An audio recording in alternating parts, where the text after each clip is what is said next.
guys, and welcome back to my channel. Today we are playing Doki Doki Literature Club. If y'all see my first video on it, honestly I didn't know what to expect, but I did like the game and I still like the game. The music was bumping, the characters were cool. I'm leaning towards Yuri instead of everyone else. But other than that, let's get right into it. I can tell you right now, this song is a banger. So on the last part, I actually ended up picking the words again for another poem for the next day. Since it's 20 words, I will go pick the words and we'll be right back. I'm not gonna cap, some of them words I really picked just now are a little bit concerning, dude. Another day passes and it's time for the club meeting already. I've gotten a little more comfortable here over the past couple of days. Entering the club room, the usual scene greets me. Hi, Megan. Sayuri, we're back again. Hello, sis. Yo, Sayuri. Looks like you're in a good mood today. I'm just still not used to you being in the club, that's all.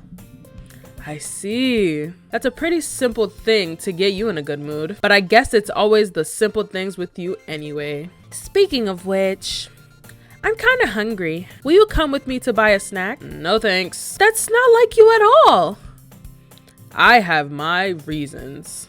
Why don't we take a look at your purse, Sayuri? Why that all of a sudden? No reason really.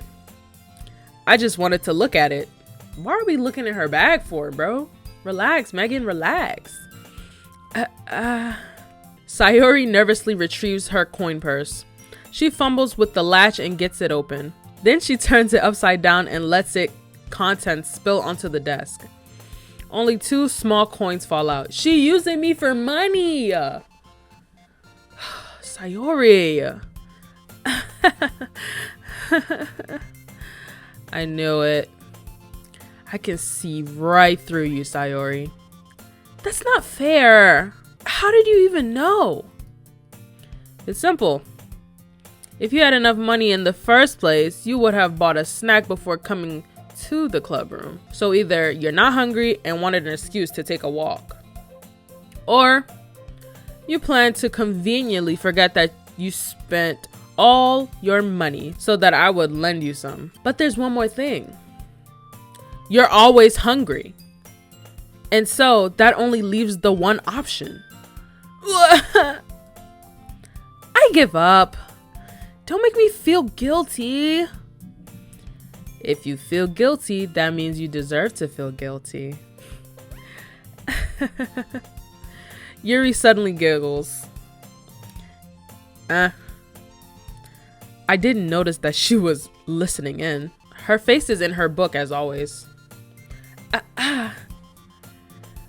I wasn't listening or anything.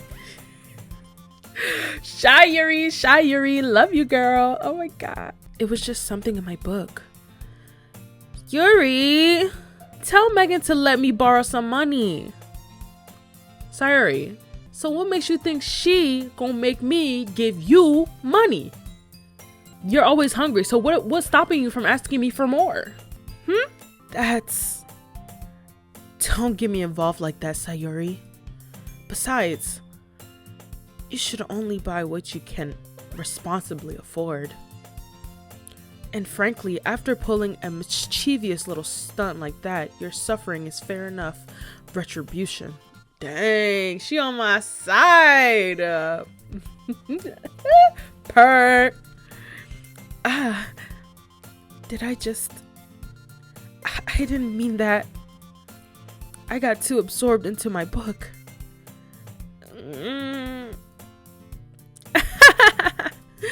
I really like when you speak your mind, Yuri. It doesn't happen much, but it's a fun side of you. What is pawap? Out of nowhere, something smacks Sayuri in the face and tumbles onto the desk. That's actually funny. Oh. What was... Huh? A cookie? Sure enough, it's a giant cookie wrapped in plastic. Sayuri glances around. Is this a miracle? It's because I paid my restitution. Retribution. Actually, that one almost worked. I was just gonna give it to you. But then I heard you blab about the cupcakes. It was totally worth seeing your reaction though. Natsuki! That's so nice of you. I'm so happy. Sayori hugs the cookie. Jeez, you're such a kid sometimes. Monika, can you tell Sayori? Huh? Natsuki glances around. Monika isn't in the club room. Ugh. Where's Monika anyways? Good question. Have any of you heard anything about her being late today? Not me. Yeah, I haven't either. That's a bit unusual. I hope she's okay. Of course she's okay. She's probably just had something to do today. She's pretty popular after all. Huh? You don't think she has a... I wouldn't be surprised. She's probably more desirable than all of us combined. That's true. Excuse me? Suddenly the door swings open. Sorry. I'm super sorry. Ah, there you are. I didn't mean to be late. I hope you guys weren't worried or anything. Eh? Monika chose the club over her boyfriend after all. You're so strong-willed. Boyfriend? What on earth are you talking about?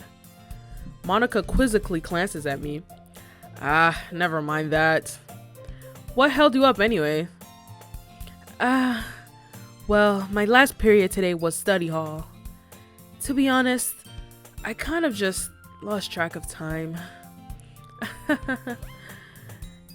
That makes no sense though. You would have heard the bell ring at least. I must not have heard it since I was practicing piano. Piano? I wasn't aware you played music as well, Monika. I don't really. I kind of just started recently. I always wanted to learn piano. That's so cool! You should play something for us, Monika. Monika looks at me. Maybe once I get a little bit better, I will. I won't let you down, Megan. Oh, Monika smiles sweetly. I'm really curious to talk to Yuri a little bit more, but at the same time, I would feel bad for distracting her from her reading. I catch a glimpse of the cover of her book. It looks like the same book that she lent to me. More than that, she seems to be on the first few pages. Crap. I think she noticed me looking at her. Like I said, y'all, I'm rooting for him and Yuri. Come on, get into it. Her. Sorry, I was just spacing out. I muttered this, sensing I made her uncomfortable. Oh, it's fine. Yuri gently giggles all of a sudden. She's so shy and reclusive on the outside, but her mind seems to be completely different. It's pretty dark, ain't it? It's just that those kinds of stories, they challenge you to look at life from a strange new perspective. Well, when horrible things happen, not just because someone wants to be evil, but because they have their own goals or their own philosophy that they believe in. Then suddenly, when you thought you related to the protagonist, they're made out to be the naive one for letting their one-sided morals interfere with the villain's plans. I'm rambling, aren't I? Not again. I'm sorry. Hey, don't apologize. I haven't lost interest or anything. Well, I guess it's alright then. The least I can do is listen. It's a literature club after all. That's true. In fact, I might as well get started reading it, right? You don't have to. What are you saying? Yuri, obviously you gave me the book to read, so what am I gonna do? sit there and look at it. No, I'm gonna read it, girl. Let me just get the book. I quickly retrieved the book that I had put into my bag. I slip onto the seat next to Yuri's. Yeah. Yuri is in the corner of my eye. I realize that she's not actually looking at her own book. I glance over. It looks like she's reading from my book instead. Sorry. I was just... Yuri, you really apologize a lot, don't you? I do? I don't really mean to. Sorry. I slide my desk until it's up against Yuri's, then hold my book more between the two of them. I suppose so. Yuri timidly closes her own copy. Once we each lean in a little bit, our shoulders are almost touching. It feels like my left arm is in the way, so instead I use my right hand to hold the book open. I guess that makes it kind of difficult to turn the page. Here. Ooh! Yuri! Hey, girl! What's up? Oh my god! Yuri takes her left arm and holds the left side of the book between her thumb and her forefinger. I do the same with my right arm on the right side of the book. That way, I turn the page and Yuri slides it under her thumb after it flips to her side. But in holding it like this, we're huddled even closer together than before. It's actually kind of distracting me. It's as if I can feel the warmth of Yuri's face and she's in the corner of my vision. Are you ready? Huh? To turn the page. Sorry. I think I got a bit distracted for a second. I glance over at Yuri's face again and our eyes meet. Hey, girl. I don't know how I'll be able to keep up with her. That's okay. You're not as used to reading, right? I don't mind being patient if it takes you a bit longer. It's probably the least I can do, since you've been so patient with me. Yeah. Thanks. We continue reading. Okay, the way MONIKA slides in. Okay, everyone. I think it's about time we shared today's poem with each other. We might not have enough time if we wait too long. And we're back to reading poems. I think I'm gonna have Yuri read my poem first because last time when we had her read our poem, oh my gosh, she had so much dialogue, I had to cut it out. Let's see what you've written for today. Yuri stares at the poem with a surprised expression on her face. You like it? Do you like it? Megan, how did you pick up on this so quickly? Just yesterday I was telling you the kind of techniques worth practicing, but seeing someone motivated by my writing, it just makes me really happy. Do you want to share the poem you wrote today? Yeah, I do. If it's with you. Oh, how sweet. Oh, Lord. Oh my god. Yuri, this is long. The raccoon? It's raccoon, right? It happened in the dead of night while I was slicing bread for a guilty snack. Okay, cool. Thought I was gonna be slicing something else. Whoa. My attention was caught by the scuttering of a raccoon outside my window. That was, I believe, the first time I noticed my strange tendencies as an unordinary human. I gave the raccoon a piece of bread, my subconscious well aware of the consequences, well aware that a raccoon that is fed will always come back for more. The enticing beauty of my cutting knife was the symptom. The bread, my hungry curiosity. The raccoon, an urge? Is she a serial killer or something? The moon increments its phase and reflects that much more light off of my cutting knife. The very same light that glistens in the eyes of my raccoon friend. I slice the bread, fresh and soft. The raccoon becomes excited. Or perhaps I'm merely projecting my emotions onto the newly satisfied animal. The raccoon has taken to following me. You could say that we've gotten quite used to each other. The raccoon becomes hungry more and more frequently, so my bread is always handy. Every time I brandish my cutting knife, the raccoon shows me its excitement, a rush of blood. Classic something conditioning. I slice the bread and I feed myself again. So she's the raccoon. I was a little more daring with this one than yesterday's. I can see that. It's a lot more metaphorical.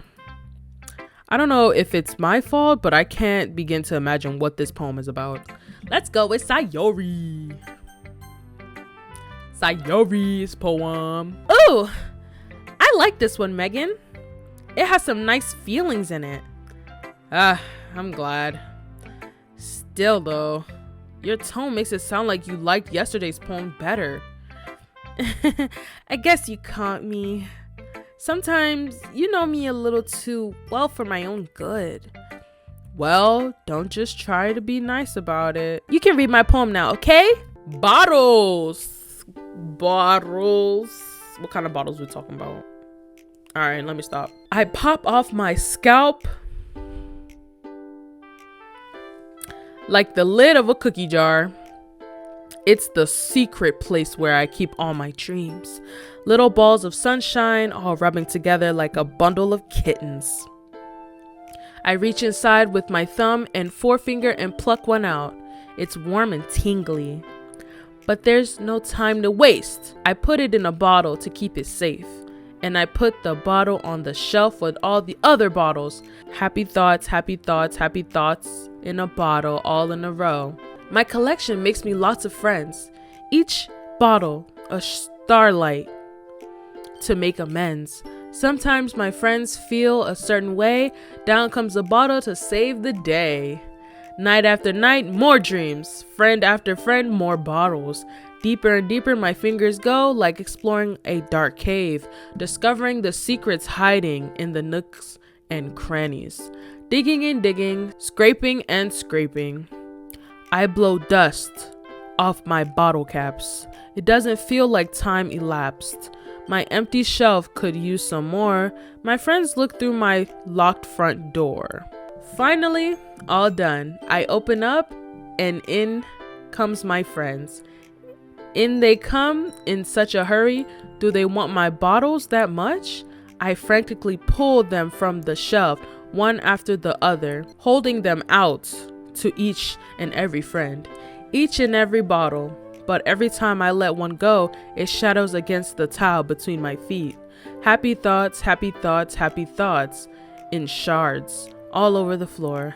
They were supposed to be for my friends who aren't smiling. They're all shouting, pleading something, but all I hear is echo, echo, echo, echo, echo inside my head. Sayori, are you depressed? Is that what this is about? Holy crap! Sayori, did you really write this? Of course I did. Didn't I tell you yesterday I was gonna write the best poem ever? Yeah, but I didn't expect something like this coming from you. MONIKA taught me a whole lot, and I've been really in touch with my feelings recently. I see that. Who should I show my poem to next? We're gonna go with Natsuki. Well, it's not really any worse than your last one, but I can't really say it's any better either. Phew. Huh? Phew. What? Well, anything that isn't a train wreck, I'll take as a win. And I get the feeling you're probably the most critical. Hey, what makes you... Wait, maybe that was a compliment? Glad to see someone recognizes my experience. Well then, keep practicing and maybe you'll be as good as me someday. Oh yeah, I guess I'm supposed to show you my poem. Here. Amy likes spiders. I hate spiders. Ew. You know what I heard about Amy? Amy likes spiders. Icky, wriggly, hairy, ugly spiders. That's why I'm not friends with her. Amy has a cute singing voice. I heard her singing my favorite love song. Every time she sang the chorus, my heart would pound to the rhythm of the words. But she likes spiders. That's why I'm not friends with her. One time I hurt my leg really bad. Amy helped me up and took me to the nurse. I tried not to let her touch me. She likes spiders. So her hands are probably gross. That's why I'm not friends with her. Amy has a lot of friends. I always see her talking to people. She probably talks about spiders. What if her friends start to like spiders too? That's why I'm not friends with her. It doesn't matter if she has other hobbies. It doesn't matter if she keeps it private. It doesn't matter if it doesn't hurt anyone. It's gross. She's gross. The world is better off without spider lovers. And I'm gonna tell everyone. Is she jealous? Is that what's going on? Oh my god, I don't know. Natsuki, what the freak? Not bad, right? It's quite a bit longer than yesterday's. Yesterday's was way too short. I was just warming up. I hope you don't think that this was the best I could do. No, of course not. And the last person we should show our poem to is MONIKA. Hey girl, hey. Hi again, Megan. How's the writing going? All right, I guess. I'll take that. As long as it's not going bad. I'm happy that you're applying yourself. Maybe soon you'll come up with a masterpiece. I wouldn't count on that. You never know. Want to share what you wrote for today? Sure. Here you go, Monica. I give my poem to Monica. All right. Great job, Megan. I was going, ooh, in my head while reading it. It's really metaphorical. I'm not sure why, but I didn't expect you to go for something so deep. I guess I underestimated you. You want to read my poem now? I like the way this one turned out, so I hope you do too. Whoa, save me. The colors, they won't stop. Bright, beautiful colors, flashing, expanding, piercing. Red, green, blue, an endless cacophony of meaningless noise. The noise, it won't stop. Violent, grating, waveforms, squeaking, screeching, piercing, sine, cosine, tangent, like playing a chalkboard on a turntable, like playing a vinyl on a pizza crust. What? An endless poem of meaningless. Load me. Load me? What the freak? Girl, what? What you mean load me? Huh? Sissy Monica, are you okay?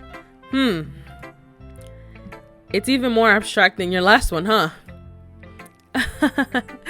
I guess it's just the way I write. I'm sorry if you don't like it. No, I never said that. It's just the kind of thing I never really seen before, I guess. I kind of like playing with my space on the paper. Choosing where and how to space your words can totally change the mood of the poem. Putting it that way, not every poem is about something. Anyway, here's Monica's writing tip of the day. Sometimes you'll find yourself facing a difficult decision. When that happens, don't forget to save your game. What? Pause. What? Don't forget to save my game. Girl, what are you talking about right now? You never know when you might change your mind, or when something unexpected may happen. Wait, is this tip even about writing? What am I even talking about? Monica, what are you talking about? Talking about I need to save my game? What? Pause. What? That's my advice for today. Thanks for listening. She's supposed to give me a tip on writing. Instead, she gave me a tip on saving my game. Huh? Okay, everyone. We're all done reading each other's poems, right? I have something extra planned today, so if everyone could come sit at the front of the room. Is this about the festival? Well, sort of. Ugh! Do we really have to do something for the festival? It's not like we can put together anything good in just a few days. I don't really do well with last minute preparations. Don't worry so much.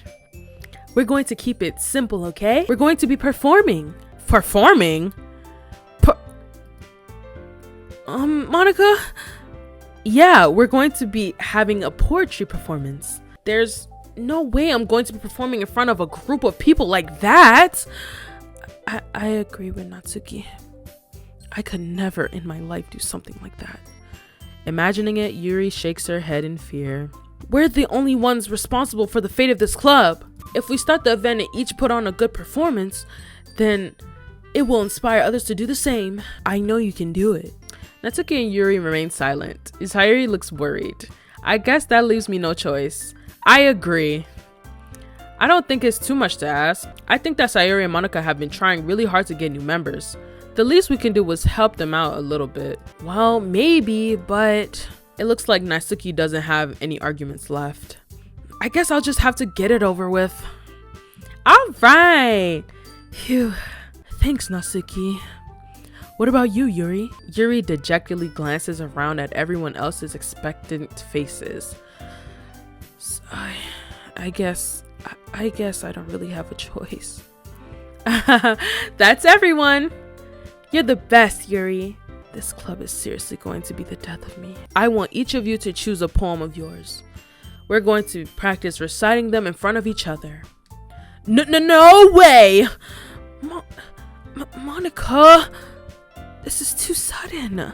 I'll start off to help everyone feel a little more comfortable. Can I go next?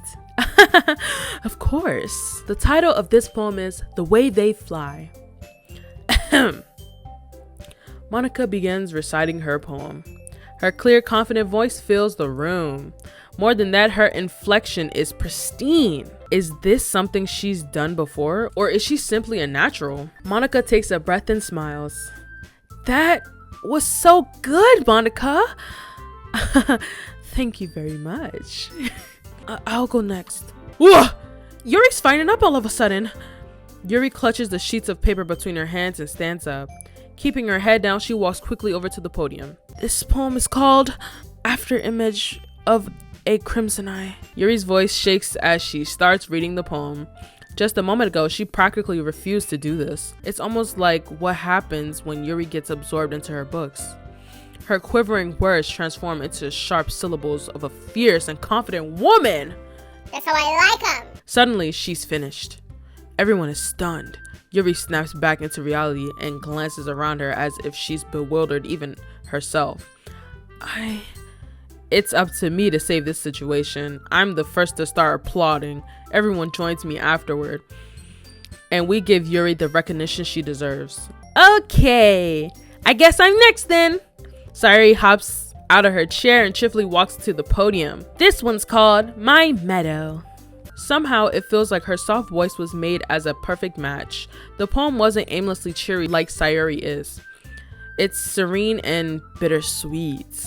If I were to read this on paper, I probably wouldn't think much of it. Sayori finishes and we applaud. Oh my god, Sayori. Bittersweet? I feel like she's depressed or something because I don't know. It's the way she writes. I did it! Good job, Sayori. Even Megan liked it. Who's next? Natsuki? Don't make me go before Megan. It's not like I can compare to you guys anyways. Might as well let Megan lower everyone's standards a little more before I have to do it. I'll just have to go with what I wrote for today. Everyone has their eyes on me, making me feel terribly awkward. I recite my poem. Since I'm not exactly confident in my own writing, it's hard to put energy into it. Despite that, once I finish, I receive applause anyways. Alright then. That just leaves you, Natsuki. Yeah. I'm going. Natsuki begrudgingly gets out of her seat and makes her way to the podium. The poem is called...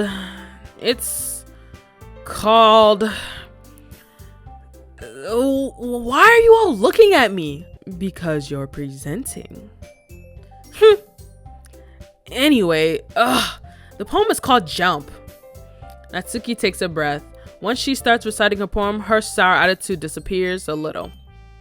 While she's still a little unenthused, her poem has a rhythm and rhyme to it. You'd better not make me do that again. Well, do you at least feel prepared enough to recite the poem in front of other people? I mean, doing it in front of other people will be way easier.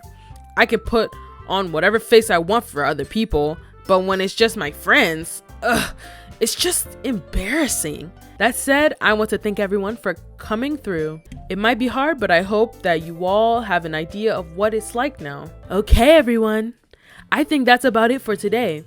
I know the festival is coming up, but let's try to write poems for tomorrow as well. It's been working out really nicely so far, so I'd like to continue that.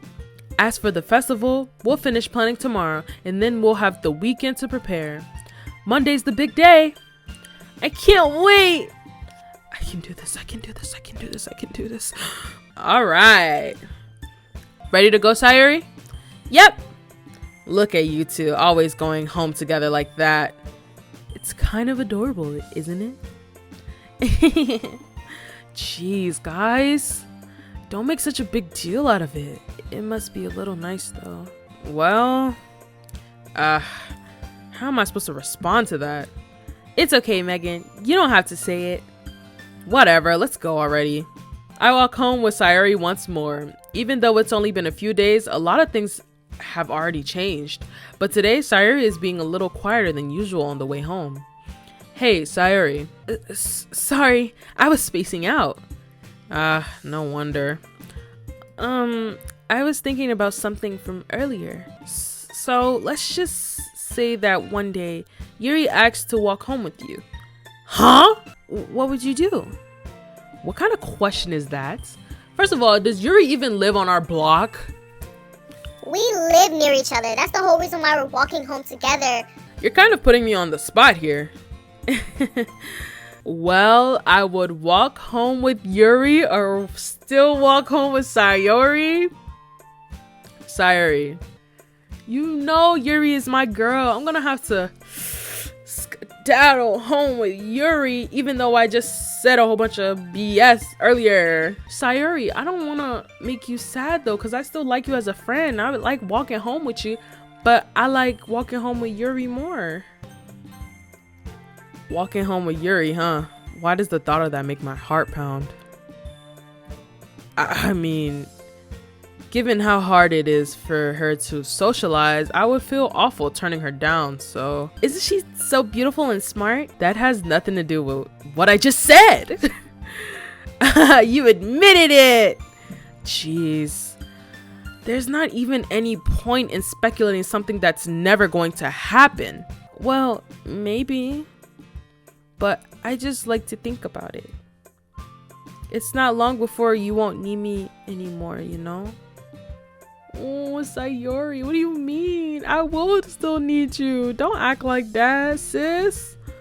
Oh, man. Need you? Sayuri?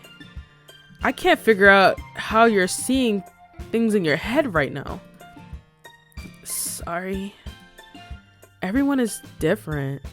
Nobody in the club is a replacement for you. If you say so. Oh, she sounds so sad. Maybe I shouldn't have said that. I actually like Sayuri, but I don't like her in a romantic way though. The conversation trails off and I'm left feeling awkward. It was kind of her fault with trapping me such a weird question. Oh my god, why are you blaming her like that? I can't just lie to her. But if there's something that makes her happy, I would hate to take that away from her. That's why I said there's no point in speculating.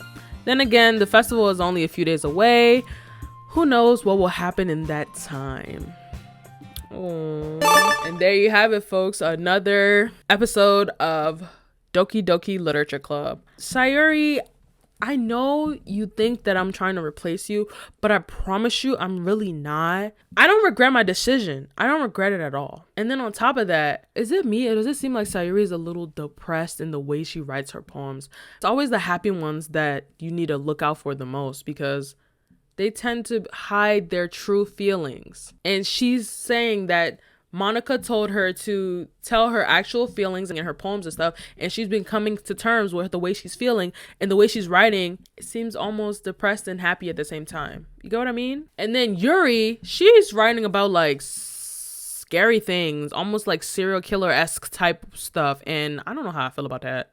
Even MONIKA's a little fishy. MONIKA tips for the day, and she was talking about how I should save the game. What are you talking about? Why am I saving a game?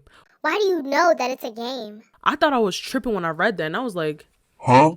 is she self-aware or something? Natsuki, I can't even say much about her because she was barely in this chapter. It's a pretty good game, though. I'm going to keep playing it because I like it. So we're going to see it through to the end, my brothers. We will see it through to the end. Thank you guys so much for watching this video. Like if you wanna, comment if you wanna, subscribe if you wanna, stalk my other social medias if you wanna, and hopefully I will see y'all in the next one. Oh!